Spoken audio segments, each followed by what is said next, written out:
শোনাবে, শোনাবে, বনি আদম চিন্তা করবে, আল্লাহর কাছে দোয়া করবে, আল্লাহ রাব্বুল আলামিন এরকম একটা মাঠ ভর্তি সোনা যেহেতু আমাকে দিয়েছ, আরেকটা মাঠ ভর্তি সোনা যদি আমি পেতাম আমার ভালো হতো।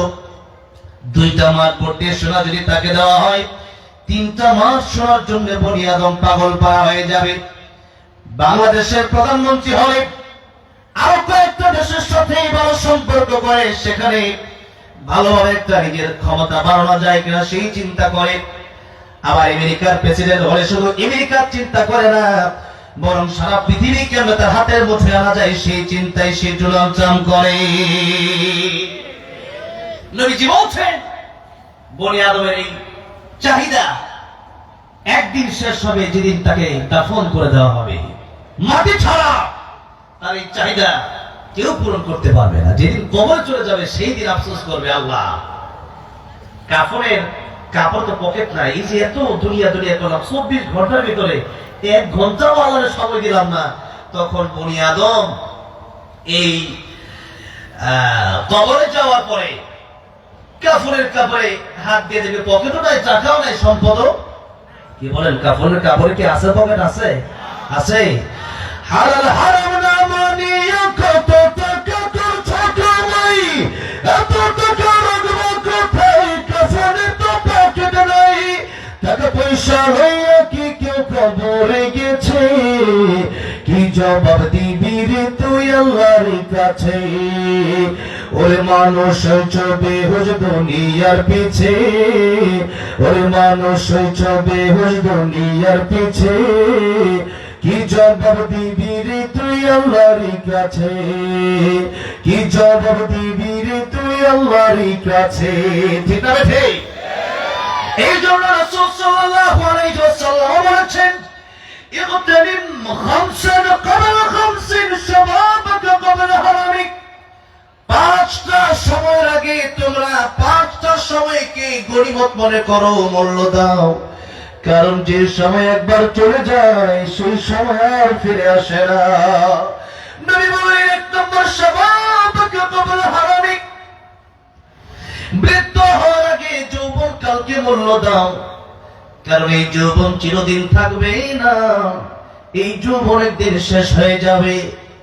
একদিন মানুষ বৃদ্ধ হয়ে যায়, সেই দিনে শক্তি আর থাকবে না, বিছানায় পড়ে যাওয়া লাগবে।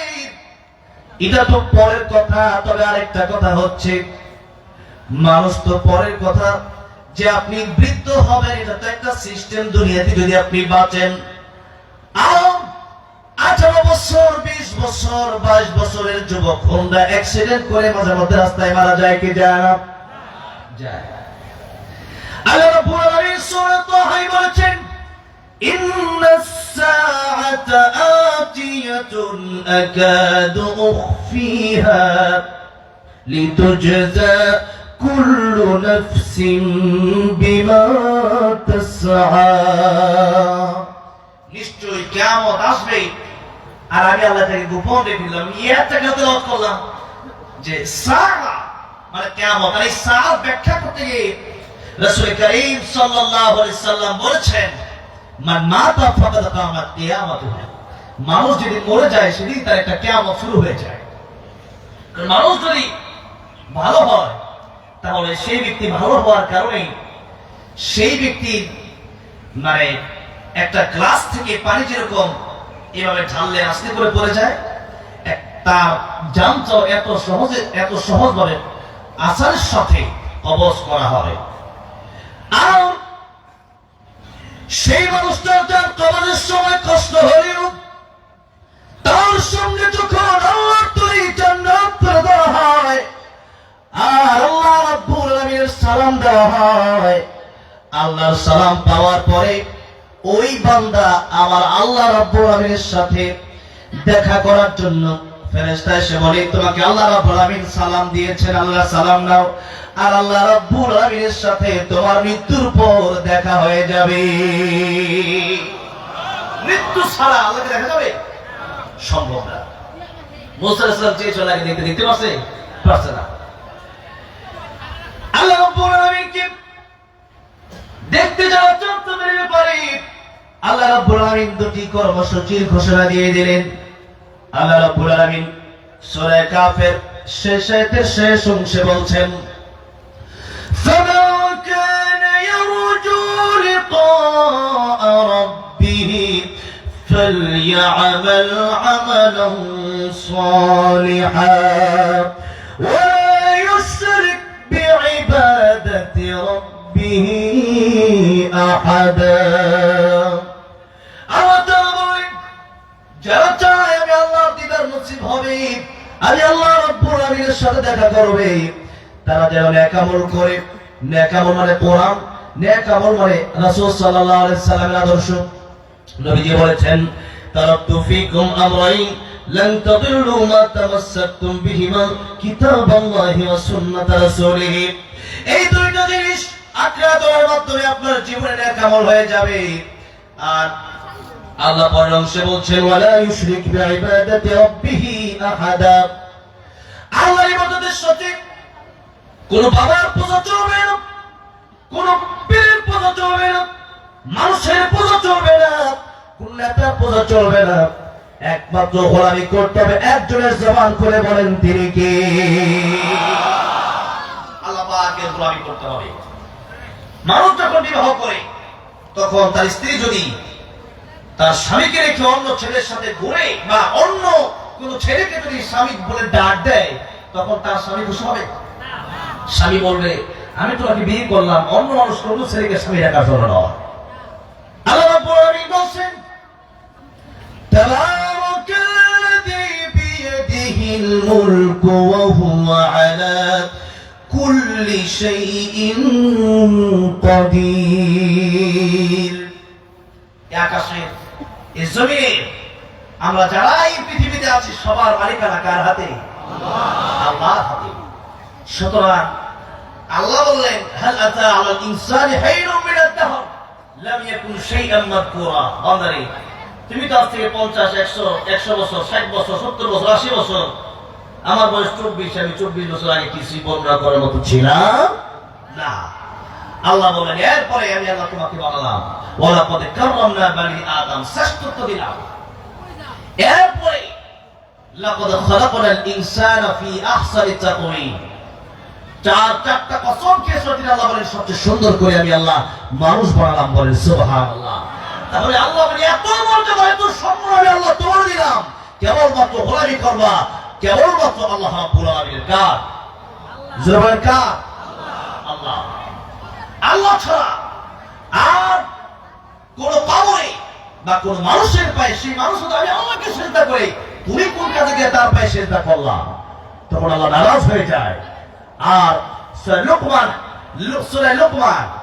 21 নম্বর পারা 10 নম্বর পৃষ্ঠায় সূরা লুকমান এসেছে। লুকমান হাকীম কালো ছিলেন না ধলা ছিলেন? কালো, কিন্তু তার অন্তরটা ছিল বড় ভালো। তার অন্তরটা ছিল বড় ভালো। আর আমাদের চেহারা বড় সুন্দর, কিন্তু অন্তরটা বড় কালো। ঠিক না বেঠে? লুকমান হাকীম এত কালো, কিন্তু তার দাম আল্লাহর কাছে কেন এত বেশি? আল্লাহ রাব্বুল আলামিন বলেন, কালো ধরার মাধ্যমে আমি আল্লাহর কাছে দামি হওয়া যায় না।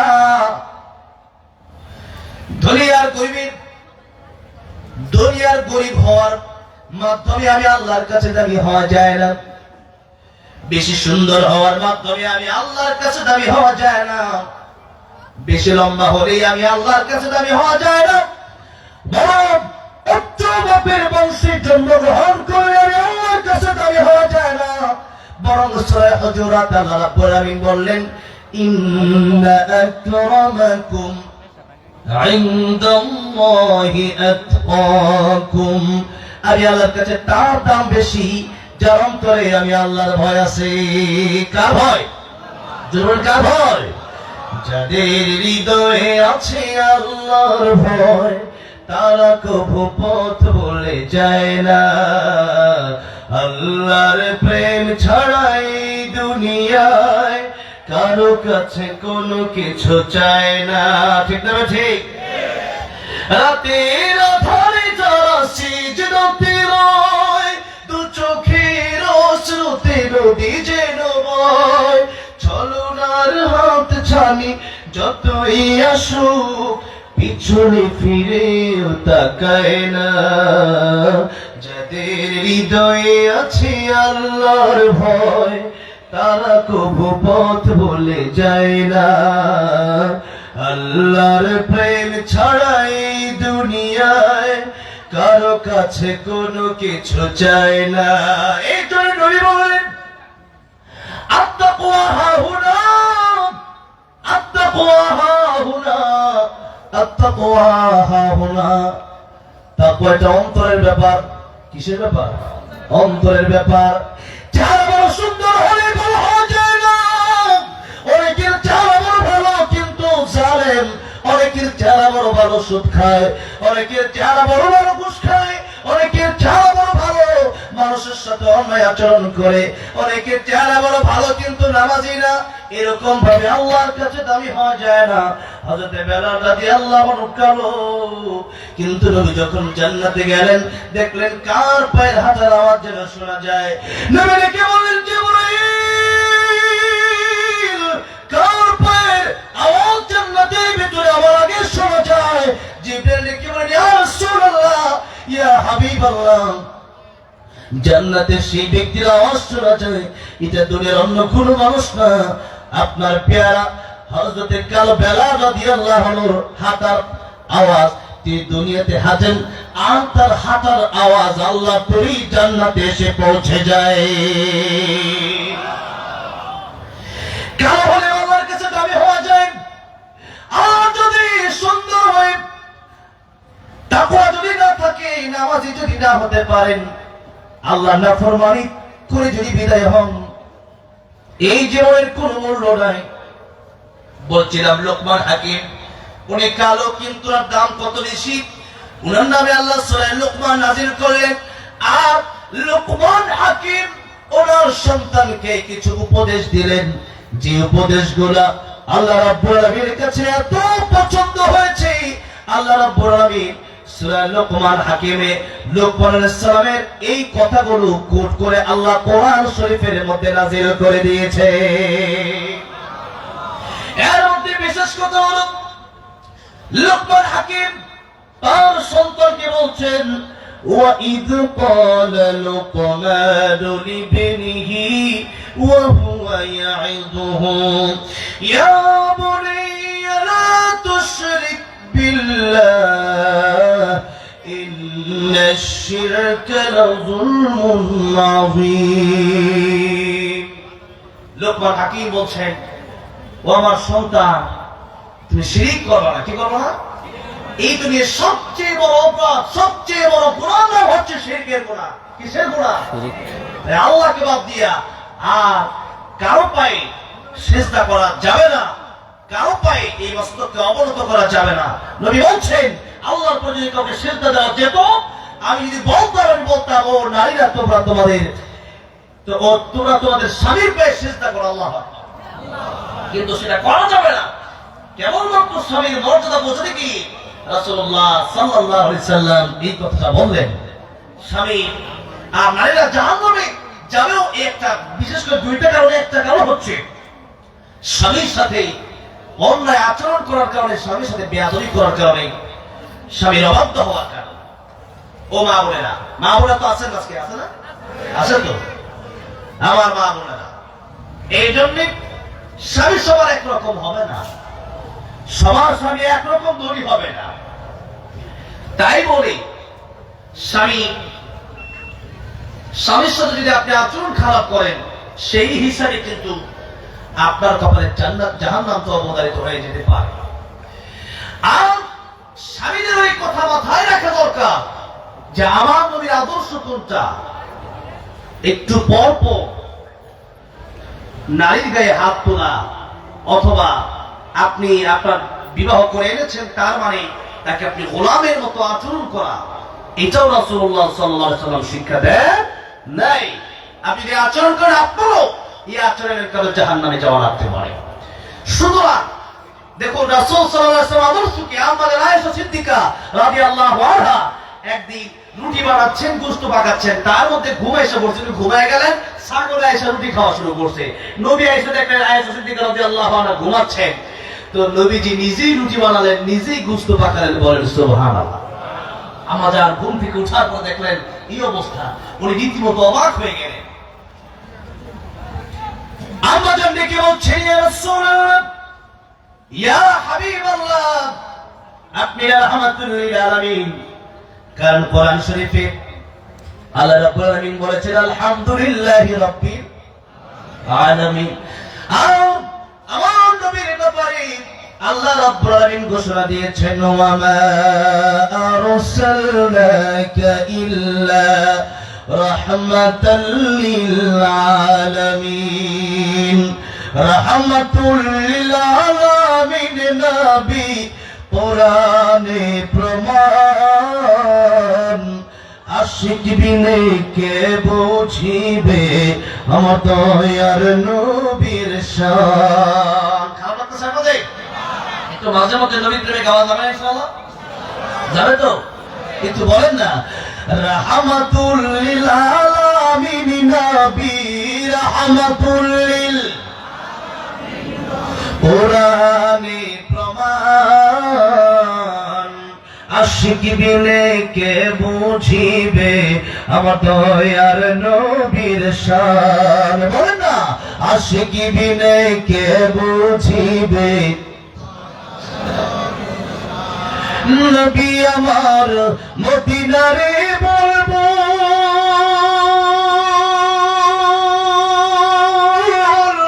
আমার আল্লাহ ভালোবেসে নামটি দিলেন হাবিবে রাসূল। আল্লাহু আকবার।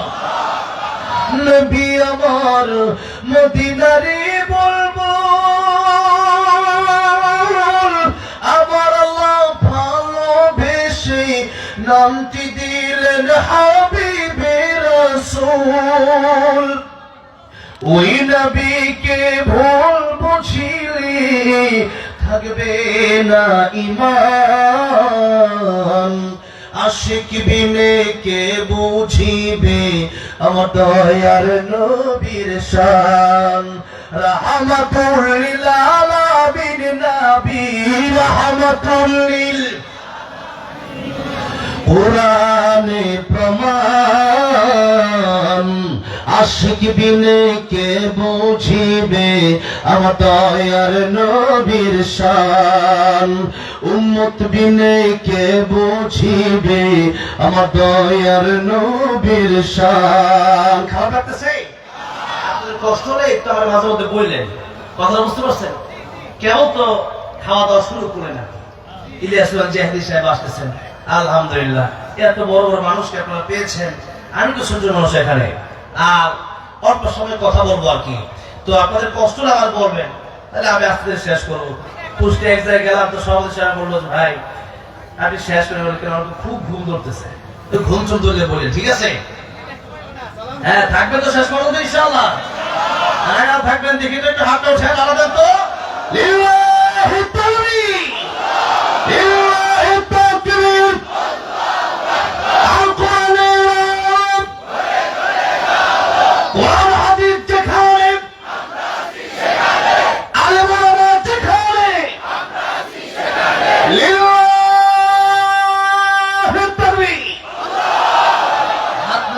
আল্লাহ কবুল করেন, বলেন আমিন।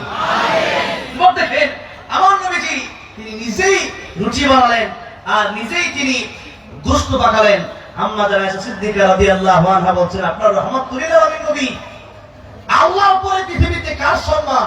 আমার নবীর সম্মান। ঠিক না? ঠিক। তিনি সৃষ্টির শ্রেষ্ঠ, তিনি রুটি বানাচ্ছেন, তিনি গোশত পাকাচ্ছেন, কি সুন্দর। শুধু তো তাই না, ইহুদির বাড়িতে গেলেন, ইহুদির বাড়িতে যাওয়ার পর বললেন, কাজ আছে? বলে কাজ আছে। কাজ করতে সেন আমার নবী বা বালতি দিয়ে কুয়া থেকে পানি উঠায় খেজুর বাগানে দিচ্ছিলেন। বালতিটা পড়ে গেল, ইহুদি এসে আমার নবীর গালে একটা কষায় থাপ্পড় দিয়ে দিলেন। জোরে করে নাউজুবিল্লাহ। আমার নবী কি চরিত্র শিক্ষা দিয়েছেন, আমাদের চরিত্রটা কোথায় আছে? যার চরিত্রের সার্টিফিকেট দিয়েছেন, ইন্নাকা আলা খুলুকিন আযীম। আল্লাহ কে সার্টিফিকেট দিয়েছেন? জোরে কে দিয়েছেন? আল্লাহ দিয়েছেন। আমার নবী থাপ্পড়ের বদলে থাপ্পড় দিলেন না, নবীজি চলে গেলেন। ইহুদি চিন্তা করে অনেক লম্বা ঘটনা অনেক লম্বা করা আমার উদ্দেশ্য নয়, ঘটনাগুলো 1-2 মিনিটের ভিতরেই আমি বলার চেষ্টা করি। অনেক কথাই আমার বলার দরকার, ওইটা বলবো, সমাজে তো অনেক সমস্যা। রাসূল সাল্লাল্লাহু আলাইহি ওয়াসাল্লাম চলে গেলেন। ইহুদি তার মনে কাঁপন সৃষ্টি হয়ে গেল যে কি হয়ে গেল, এত সুন্দর ব্যবহার কার বাড়িতে স্ত্রী, আমি থাপ্পড় দিলাম, উল্টা আমার সাথে সুন্দর ব্যবহার করে চলে গেল। স্ত্রী বলল, চেহারা একটু বর্ণনা দাও। বর্ণনা দেওয়ার পরেই স্ত্রী বলল, স্বামী চিনো না, তিনি তো মুহাম্মদুর রাসূলুল্লাহ সাল্লাল্লাহু আলাইহি সাল্লাম। কারণে থাপ্পড় দিছো, এই হাত তো তোমার গজবে ধ্বংস হয়ে যাবে। লোকটা চলে গেলেন রাসূল সাল্লাল্লাহু আলাইহি সাল্লামের দরবারে, গিয়ে সালাম দিলেন, আসসালামু আলাইকা ইয়া রাসূলুল্লাহ। নবীজি বলেন, কে? ইহুদি বলে, রাসূল আমি ওই ব্যক্তি যে ব্যক্তি আপনাকে থাপ্পড় দিয়েছিলাম। নবীজি পারমিশন দিলেন ঘরে ঢোকার জন্য। বলল, ইয়া রাসূলুল্লাহ, এই দেখেন একটা হাত নিয়ে আসছে, আরেক হাত কাইটা নিয়ে আসছে। আল্লাহু আকবার। মনে আর মানে নাই, বুঝতে পারি নাই। আপনি রহমাতুল্লাহ আলাইহি, এই হাত নিয়ে আমি কবরে যাব, আমি জাহান্নামে যাব, আমি শুইতে পারবো না। রাসূলুল্লাহ সাল্লাল্লাহু আলাইহি সাল্লাম বলেন, ইহুদি হাত তো দোষ করে নাই, দোষ তো তোমার অন্তরে ছিল, তোমার কালিমা পড়ো নাই, তুমি কোরআন তুমি বোঝো নাই, যার কারণে তুমি আমাকে চিনো নাই, বিদায় থাপ্পড়টা দিয়েছিলে। ইহুদি বলল, এত সুন্দর আচরণ আপনার কাছে আর দেরি করতে চাই না, আপনার কাছে কালিমা পড়ে মুসলমান হয়ে যেতে চাই। ইয়া রাসূল, আপনি পড়ে দেন লা ইলাহা ইল্লাল্লাহু মুহাম্মাদুর রাসূলুল্লাহ সাল্লাল্লাহু আলাইহি ওয়াসাল্লাম। এই ছিল রাসূল সাল্লাল্লাহু আলাইহি ওয়াসাল্লামের চরিত্র। রাসূলুল্লাহ সাল্লাল্লাহু আলাইহি ওয়াসাল্লাম আম্মা আয়েশা রাদিয়াল্লাহু আনহাকে বলছেন, আয়েশা, আমি রাহমাতুল লিল আলামিন হতে পারি, আল্লাহর পরে আমার মর্যাদা তা ঠিক, কিন্তু আয়েশা রে, তুমি তো আমার স্ত্রী, আমি তো তোমার স্বামী, আমি কি তোমার সাথে একটু সহযোগিতা করব না? আল্লাহু আকবার। কি ছিল চরিত্রের উজ্জ্বল দৃষ্টান্ত দিয়েছেন রাসূল করিম সাল্লাল্লাহু আলাইহি ওয়াসাল্লাম। এই আচরণ আমাদের ভিতরে আনা দরকার আছে না নাই? আমাদেরকে এক থাপ্পড় বলে আমরা 5টা ঘুষি মারি, ঠিক না? ঠিক। ও তো তোর দল সব নিয়ে, আমার দল আমি নিয়ে গেছি, এরপর শুরু হয় মামলা, একজনে হত্যা, আরেকজন সারা জীবন যায়, নাকি বলেন? এই হচ্ছে আমাদের চরিত্র। বিশ্বনবী রাহমাতুল্লাহ আলাইহির চরিত্র যদি আপনি মেনে নিতে পারেন, এই অবস্থা আমাদের হতো না। আল্লাহ আমাদেরকে প্রিয় রাসূলুল্লাহ সাল্লাল্লাহু আলাইহি সাল্লামের চরিত্র অনুযায়ী জীবন পরিচালনা করার তৌফিক দান করো, জোরে বলেন আমিন। বলছিলাম, আল্লাহর সাথে শিরক করা যাবে না। কি করা যাবে না? মাই ইউশরিক বিল্লাহি ফাকাদ হারামাল্লাহু আলাইহিল জান্নাতা ওয়া মাওয়াহুন নার। জান্নাত হারাম হয়ে যাবে, জাহান্নাম ওয়াজিব হয়ে যাবে। সুতরাং শিরক থেকে আমরা বেঁচে থাকবো ইনশাআল্লাহ। অনেক লম্বা চূড়া শিরক নিয়ে আলোচনা, আমি যে বিষয় নিয়ে আলোচনা করবো সেদিকে যাবো। তার আগে আমি আপনাদেরকে যে বিষয় নিয়ে এতক্ষণ কথা বলতে আসলাম, যে নবীজি বললেন 5টা বিষয়ের আগে তোমরা 5টা সময়ের আগে 5টা সময়কে তোমরা গনিমত মনে করো। এর মধ্যে 1 নম্বর নবী বললেন শাবাবাকা ক্বাবলা হারামিক, এই যৌবনকালকে তোমরা গুরুত্ব দাও। যৌবনকালে যারা আল্লাহর ইবাদত করবে, তারা বৃদ্ধ হয়ে গেলে সেই ইবাদত যদি নাও করতে পারে, আল্লাহ সেই ইবাদতের সওয়াবটা, যেরকম নফল ইবাদত, অনেক সময় দেখা গেছে আপনি বৃদ্ধ হয়ে গেলেন, এখন তো মসজিদে যাওয়া সম্ভব না, অনেক সময় বসে নামাজ পড়া সম্ভব, ইশারায় পড়লেন, তখন এই যে যৌবনকালে ইবাদতের কারণে আল্লাহ রাব্বুল আলামিন বৃদ্ধ বয়সে ওই সওয়াবগুলো আপনাকে ফ্রিতে দিয়ে দিবে। সুবহানাল্লাহ, বলেন সুবহানাল্লাহ। এই জন্য যৌবনকালে যারা ইবাদত করবে, রাসূল সাল্লাল্লাহু আলাইহি ওয়াসাল্লাম বলেন 7 শ্রেণীর মানুষকে আল্লাহ রাব্বুল আলামিন আরশে আযীমের নিচে সায়দান করবেন কিয়ামতের ময়দানে, যেদিন সূর্য থাকবে মাথার অর্ধ হাত উপরে, নিচে থাকবে তামা, 50,000 বছর সেখানে মানুষ দাঁড়িয়ে থাকবে। আর যারা যৌবনকালে আল্লাহর ইবাদত করবে, এদেরকে আল্লাহ রাব্বুল আলামিন আরশে আযীমের নিচে সেদিন সায়দান করবে। এই গেল এক। দ্বিতীয় নম্বরে আল্লাহর নবী বললেন সিহহাতাকা ক্বাবলা সাকামিক, সুস্থ থাকা অবস্থায় আল্লাহর গোলামি করো। অসুস্থ হয়ে যাওয়ার আগে যদি মানুষ অসুস্থ হয়ে যায়, খাওয়া দাওয়া ভালো লাগে না, যদি মানুষ অসুস্থ হয়ে যায়, নামাজ পড়তে আগের মতো শক্তি পায় না, চলাফেরা করতে পারে না, চাকরি করতে পারে না, খেত খামারে যেতে পারে না, গাড়িতে উঠতে পারে না, নিজে নিজে একা একা চলতে পারে না, মানুষের যখন জ্বর আসে অথবা অন্য যে কোনো অসুস্থতার ভিতর যখন মানুষ পড়ে যায়, তখন মানুষ সুস্থতা কত বড় নিয়ামত তখন সেই ব্যক্তি টের পেয়ে যায়। সুস্থতা এত বড় নিয়ামত, এই যে খাচ্ছেন রুচি, মুখে রুচি দান করছেন কি এই তো কত নভেম্বরে এমন সুস্থ হলাম, খেতে পারি না প্রায় 3-4 দিন, 3-4 দিন খাবার না খেয়েছিলাম। একটা অবস্থায় আমি শুধু চিন্তা করলাম, আল্লাহ সুস্থতা কত বড় নিয়ামত, কমপক্ষে যে খাবার খেতে পারি এটাই যেমন কত বড় নিয়ামত। যা খাই তাই দিদা লাগে, কি লাগে দিদা লাগে, কি আর খাবো, খাবারই খেতে পারি না। তো এই যে নবীজি বললেন সুস্থ থাকা অবস্থায় অসুস্থ হওয়ার আগে আল্লাহর এই নিয়ামতটাই গনিমত মনে করো। 3 নম্বরে নবী বলছেন হিনাকে কবর ফকরি, টাকা পয়সা যদি থাকে আল্লাহর রাস্তায় ব্যয় করো, যেথায় সেটাই টাকা পয়সা খরচ করবা না, কারণ টাকা পয়সা আল্লাহ রাব্বুল আলামিন সবাইকে দেয় না। সবাইকে দেয় নাকি? আপনি ইচ্ছা করে কি টাকা কামাতে পারবেন না? আবার অনেকের জন্ম থেকে সোনার চাবিচ মুখে নিয়ে বড় হয়, বাপের সম্পদকে সন্তান শেষ করতে পারে না, এমন ধনীও আছে না? এমন ধনীও আছে। সুতরাং নবী বললেন এই সম্পদ আল্লাহ তোমাকে দান করলেন, এই সম্পদের যত ব্যবহার তুমি করবা, টাকা পয়সা সকাল বেলা ধনী তুমি, ফকির সন্ধ্যা বেলা। টাকা পয়সা আজ আছে কাল নাও থাকতে পারে, এমন রোগ হতে পারে যে রোগ হলে পরে হসপিটালের বেডে আপনি শুয়ে থাকবেন, আইসিইউর বিল লক্ষ লক্ষ টাকা আসবে, জমি বিক্রি করে দিবেন, আপনার হাতে বিখ্যাত হলে পর্যন্ত আল্লাহ উঠায় দিতে পারে কি পারে না? সেটা বলার, সেই ক্ষমতা বলার আছে না নাই? নবী বললেন 4 নম্বর ফরাগাকে কবর শুগরি, অবসর থাকা অবস্থায় ব্যস্ত হওয়ার আগে আল্লাহর গোলামি করো, কারণ মানুষ দিন যত যায় তত অবসর হয় না, তত ব্যস্ত হয়। কি হয়? আমার এক উস্তাদ ছিলেন প্রায় 7 বছর আগে, ওনার কাছে হেদায়েত লাভ করেছি। হুজুর আমাকে বলতেন, আমাদের ক্লাসে বলতেন, যখন তোমার 2 পাও যেথায় খুশি সেটাই যাও, যখন তোমার 4 পাও ভাত কাপড় দিয়ে যাও, যখন তোমার 6 পাও আব্বু তুমি কোথায় যাও। কথার মিনিংটা আপনারা বুঝেছেন? অর্থ বুঝছেন?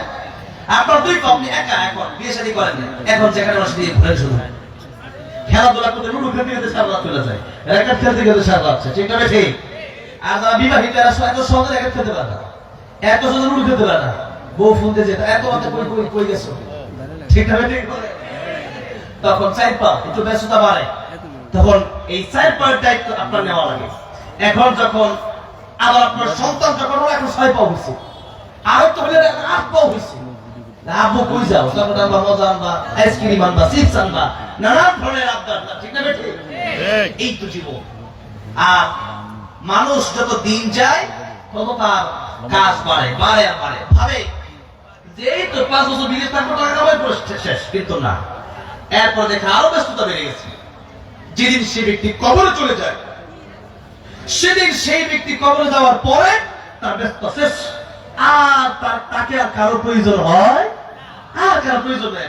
কবরে গিয়ে কেউ বলবে না আব্বা কেমন আছো, দিলা টাকা দাও একটু মার্কেট করতে যাবো, আর কেউ বলবে না, বলবে আর বলবে না। তখন দেখবেন অন্য জায়গা থেকে তার এই জিনিসগুলো তার যা প্রয়োজন তা আল্লাহ ব্যবস্থা করে দিচ্ছে, কারণ আল্লাহ কারো মাধ্যমে দুনিয়াটা নিজাম রেখেই আল্লাহ দুনিয়া পরিচালনা করবেন। বলছিলাম এই 4টা। 5 নম্বর কথা হচ্ছে নবী বলেন হায়াতাকা ক্বাবলা মাউতিক, মরণের আগে ভালো হয়ে যাও, মরণের পরে ভালো হওয়ার কোনো সুযোগ, শুধু মরণের পরে না, শেষ টাইম সেই মুহূর্ত পর্যন্ত যখন আপনার মৃত্যুর গড়গড়া শুরু হয়ে যাবে, নবী বললেন গড়গড়া যখন শুরু হয়ে যাবে, মালাকুল মউত যখন এই রূহটাকে কবজ করতে টান দিবেন, এখন যখন আপনি আল্লাহকে বলবেন আল্লাহ ভালো হয়ে গেছি, এখন আর তওবা কাজ হবে না। ফেরাউন বলেছিল মৃত্যুর সময় আলাল মুসলিমিন, আল্লাহ বলেছিলেন আল আন, এখন আর কেমন, এখন ভালো হয়ে কি করবা? ভালো হওয়ার দরকার এখন, জুড়ে বলেন ঠিক না ঠিক? এখন ভালো হতে হবে। তাই বলছিলাম নবী বলেছেন মান মাতা ফাকাদ কামাত কিয়ামাতুহু, মানুষ যখন মরে যায় তখনই তার কিয়ামত শুরু হয়ে যায়।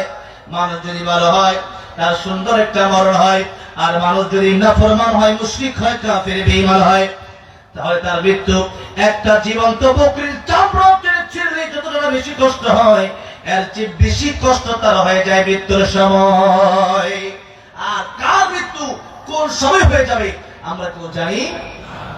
এই জন্য বলছিলাম সময়ের এতটাই গুরুত্ব, এই গুরুত্ব দিয়ে সময়ের গুরুত্ব বোঝাবো, বুঝে দিয়ে এই কথাগুলো বললাম যে আমরা অনেকেই সময়কে গুরুত্ব না দিয়ে কখন কোন দিন যাচ্ছে, অনেক সময় এমন হয় যে আজকে যে শুক্রবার, এটা জুমার আজান দিলে পরে অনেকেই বুঝে, ঠিক না? ঠিক বলে, ওইটা অনেকের মনে থাকে না, কবে শুক্রবার কবে শনিবার। আজ এই রজব মাস থেকে এতক্ষণ সময় আমি কথা বললাম না, আল্লাহ রাব্বুল আলামিন বলেছেন ইন্না ইদ্দাতাশ শুহুরি ইনদাল্লাহি 12 শাহরান ফি কিতাবিল্লাহ ইয়াওমা খালাকাস সামাওয়াতি ওয়াল আরদা মিনহা আরবাআতুল হুরুম। আল্লাহ রাব্বুল আলামিন যিনি আসমান জমিন সৃষ্টি করেছেন, সেদিন থেকে আল্লাহর গণনায় মাস কয়টা? 12টা। 12টা মাস কে সৃষ্টি করছে? আল্লাহ। আল্লাহ নিজে বলছেন আমার গণনায় 12টা মাস। 12 শাহরান ফি কিতাবিল্লাহ, আল্লাহর গণনায় 12টা মাস। কয়টা মাস? এই জানুয়ারি ফেব্রুয়ারি যারা করছে আল্লাহর কাছে দেখেই করছে, এরপরে পৌষ মাঘ এগুলো যারা করছে এটা আল্লাহর কাছে দেখেই করছে। তাহলে সর্বপ্রথম 12 মাসের এই নিজামটা, এই সিস্টেমটা বাৎসরিকভাবে দিলেন কে? আল্লাহ। কারণ বাৎসরিক হিসাবে যাকাতের একটা ইবাদত আছে যে বছর শেষ হলে যাকাতও দেওয়া লাগবে। বাৎসরিক হিসাবে ঈদ আসে, বাৎসরিক হিসাবে রোজা আসে, বাৎসরিক হিসাবে হজ আছে, এরকম অসংখ্য ইবাদত এই মাসগুলোর সাথে সম্পৃক্ত আছে না নাই? সেজন্য এই মাসগুলো আরবি মাস জানা থাকা আমাদের জন্য ফরজে কিফায়া। কি কিছু সংখ্যক মানুষের জানা থাকতেই হবে, একবার যদি কেউ না জানে তাহলে সবাই গুনাহগার হয়ে যাবে। তাহলে আসুন এই মাসগুলো যদি আমরা না জানি আমরা ক্ষতিগ্রস্ত হয়ে যাব। যে কথা বলছিলাম, এই মাসের নাম হলো রজব, আর আল্লাহ বলেছেন 12টা মাস। আমি আল্লাহ আমার আকাশ জমি সৃষ্টির সময় থেকে আমি আল্লাহ সৃষ্টি করেছি 12 মাস। এই 12 মাস আমি আল্লাহ গণনায় আছে, আর এই 12 মাসের ভিতরে আমি আল্লাহ 4টা মাসকে সম্মান দিলাম। এর মধ্যে তাফসীর কিতাবে এসেছে জিলকাদ, জিলহজ আর হচ্ছে মুহররম আর রজব, এই যে 4টা মাস, এই 4টা মাসকে আল্লাহ রাব্বুল আলামিন স্পেশাল বলেছেন যে আরবাতুল হুরুম, 4টা মাসকে আমি আল্লাহ সম্মান দিয়েছি। আল্লাহ রাব্বুল আলামিন এই আয়াতের ভিতরে বলছেন ফালা তাযলিমু ফীহিন্না আনফুসাকুম, এই মাস যখন চলে আসবে তখন তোমরা অন্যান্য মাসগুলোতে যদিও গুনাহ করার একটু আগ্রহ ছিল, এই মাসগুলোতে গুনাহ থেকে বাঁচার জন্য প্রাণ চেষ্টা তোমরা করবা, নফসের উপর জুলুম করবা না। এই মাসে তোমরা গুনাহ করার চেষ্টাই করবা না, গুনাহর ধারে কাছেও যাবা না, কারণ এই মাসটা এত সম্মানিত মাস। এই মাসের চাঁদ যখনই উঠে যেত রাসূল সাল্লাল্লাহু আলাইহি সাল্লাম কোন দোয়া বেশি বেশি পড়তেন বলেন? এই যে দোয়াটা, এই দোয়াটা এভাবে প্রচলিত আছে, আল্লাহুম্মা বারিক লানা ফি রজব ওয়া শাবান। আর হাদিস শরীফে জব্দে একেবারে হাদিসে যেভাবে আসছে, আমার নাহর কায়দা অনুযায়ী এইভাবেই আসছে যে আল্লাহুম্মা বারিক লানা ফি রজবিন ওয়া শাবান ওয়া বাল্লিগনা রমাদান। এই তো আপনারা বেশি বেশি পড়বেন, পড়ছেন তো সবাই? এই রজব মাস শুরু হওয়ার পরে কারা কারা পড়ছেন দেখি তো হাত তোলেন তো, দেখছেন? এই কয়জন পড়ছেন? হাতটা নামান। তার মানে এখনো অনেকেই পড়েন নাই।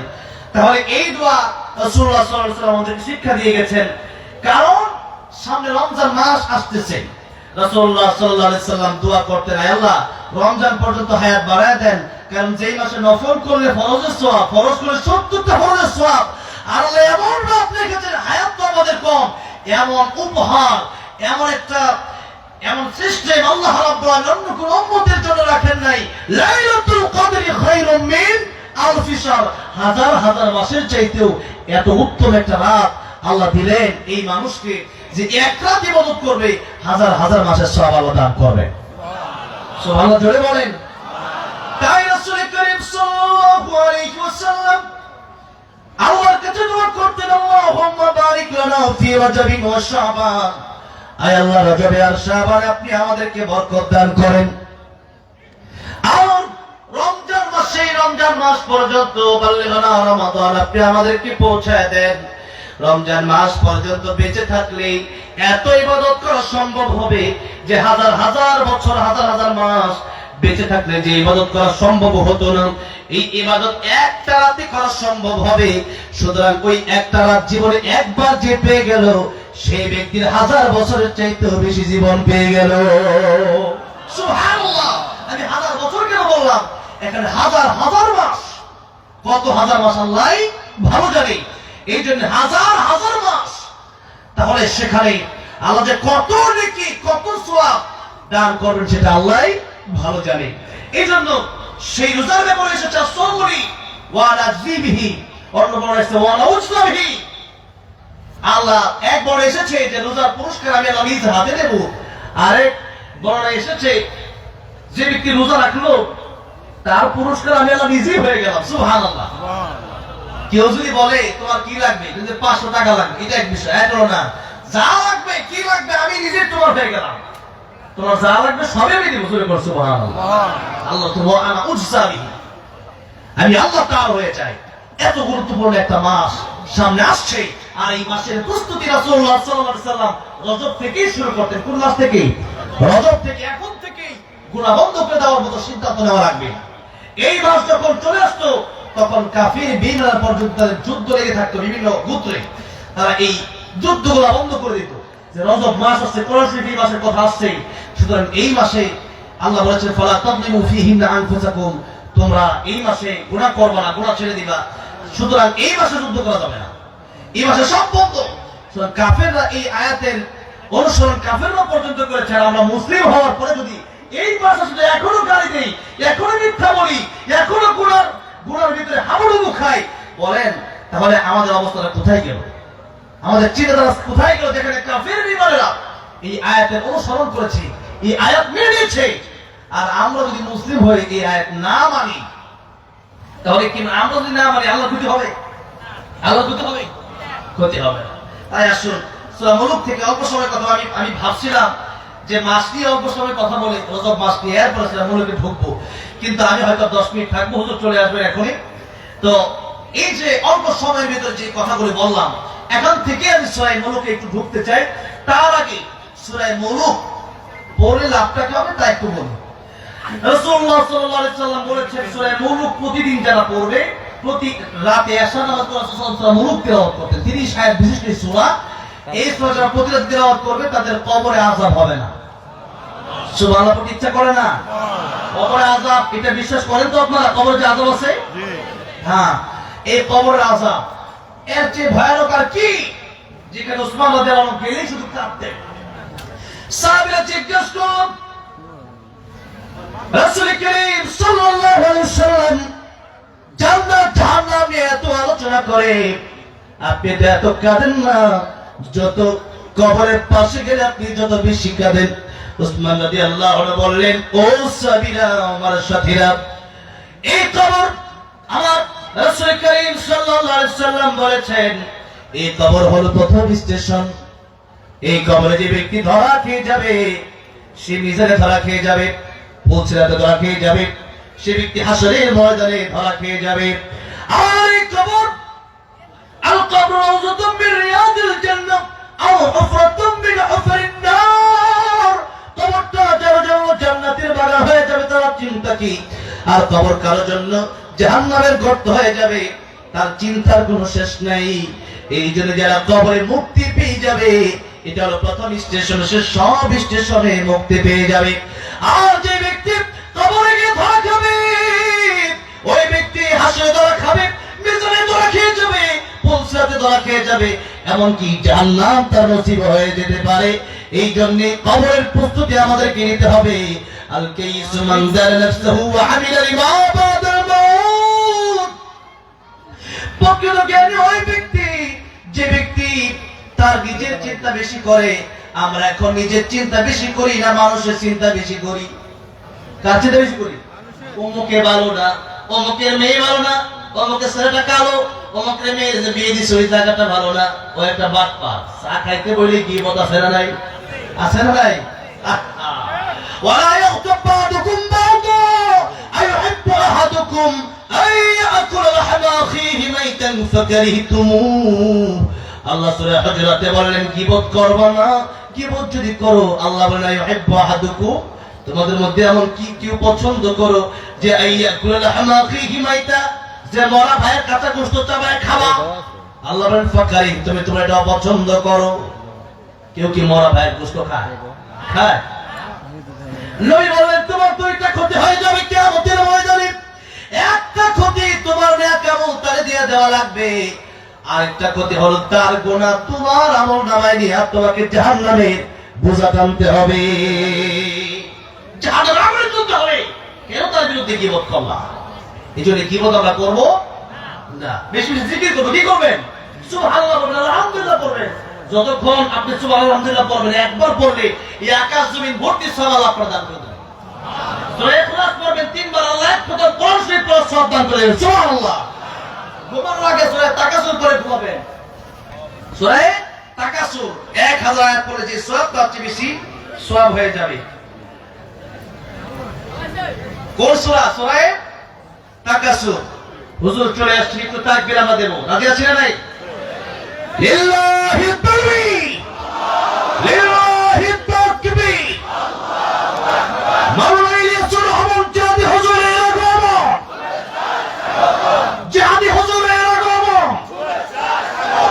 লিল্লাহি তাকবীর। দেখছেন কত সুন্দর চেহারা, জোরে করে মারহাবা। আমার একটু হুজুর চলে এসেছেন।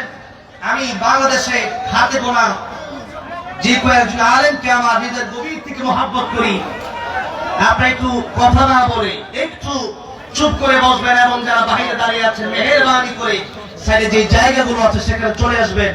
বাংলাদেশের একজন উজ্জ্বল নক্ষত্র, আমার অত্যন্ত শ্রদ্ধেয় ভালোবাসার হৃদয়ের গভীর থেকে যাকে আমি অত্যন্ত মহব্বত করি আমার আল্লাহর জন্য, আল্লাহর কোরআনের জন্য, তিনি হচ্ছেন মাওলানা ইলিয়াসুর রহমান জিহাদি, যার আলোচনা শুনে বাংলার জমিনে অসংখ্য মানুষ নামাজি হয়েছে। ঠিক করেছে? অসংখ্য মানুষ চোখের পানি ছড়ায়। ঠিক করেছে? আল্লাহ রাব্বুল আলামিন আমার প্রিয় শ্রদ্ধেয় আলেম মাওলানা ইলিয়াসুর রহমান জিহাদি হাফিজাহুল্লাহকে হায়াত দারাজ করে দেন বলেন আমিন। বলের কথাগুলো সুস্থভাবে গোটা বিশ্বময় বলার তৌফিক দান করে দেন বলেন আমিন। আমি আমার হৃদয় থেকে সবসময় দোয়া করি আমার এত খোঁজ খবর রাখেন, আর আমার বেশি দেখা হয় হুজুরের সাথে কি আর বুঝে। হুজুর শুধু বিমানে সফর, আগামীকাল আমার প্রোগ্রাম ঠাকুরগা, তো ফ্লাইটে যখন যাবো দেখি হুজুর সাথে দেখা হয়ে যায়। আমি ভালো তো ভালোই হলো। তো আজকে হুজুর আসছে, আমি হুজুরকে পেয়ে অত্যন্ত খুশি হয়েছি। আপনারাও আশা করি আপনারাও আজকে অত্যন্ত খুশি হয়েছেন। তার আমি আর কথা বলবো না, কারণ এত এই সময়টাতে যখন একজন প্রধান আলোচক, একজন আলেমে দ্বীন যখন স্টেজে চলে আসে, তখন আমরা আমার ছাত্রের সমতুল্য, এই সময় কথা বলা ঠিক না। তারপরে আমার যুবক ভাইরা এই মঞ্চ থেকে এই মঞ্চে আসার আগেই আমাকে বলেছিল যে তাদের একটা ইসলামী সঙ্গীত পছন্দ, যে মদিনার মাটির এই সঙ্গীত তারা শুনবে। হুজুর অনুমতি দিলে আমি গাইতে পারি। অনুমতি আছে? জোরে করে মারহাবা। আপনারা যে আওয়াজ করতেছেন এই আওয়াজে কিন্তু আমি খুশি হতে পারলাম না ভাই। কেন এই আওয়াজ করবেন? মেহেরবানি করে একটু চুপ হয়ে বসেন। আমি ইসলামের সঙ্গে গিয়ে ইনশাআল্লাহ বিদায় নিয়ে যাব। ও মদিনার মাটি রে, সকল সুখ বুঝি তোর কপালে। ও মদিনারে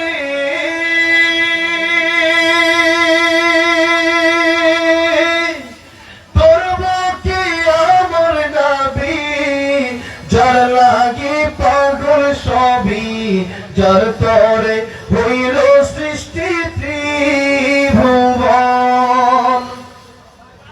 কাঁদি আমি সারাক্ষণে, কখন যাব সেখানে, সহে না আর পরাণে। ও মদিনার মাটি রে, সকল সুখ বুঝি তোর কপালে।